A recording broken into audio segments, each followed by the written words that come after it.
Som om ni läser min blogg så vet ni nu att jag har klippt luggen.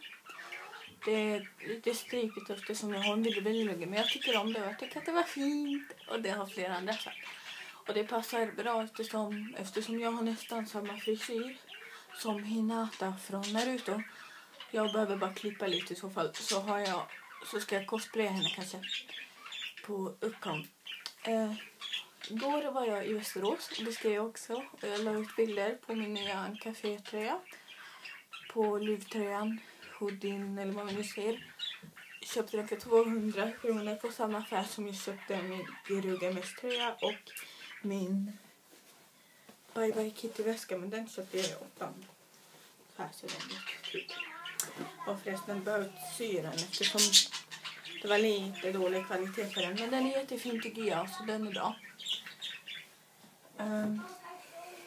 Ja, jag ska visa en kafétröjan. Den är storlek medium. Syns det långt den är så. Den går ut.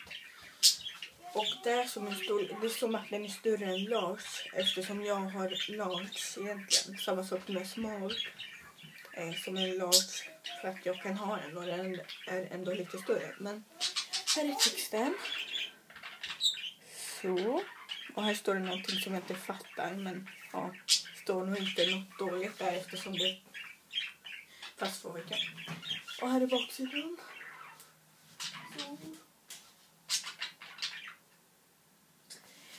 Ja, jag tycker den är lite fin.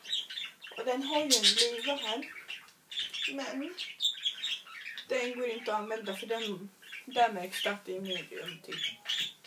Jag vet inte ens om någon som har medium kan ha den här luvan eftersom den är ganska konstig.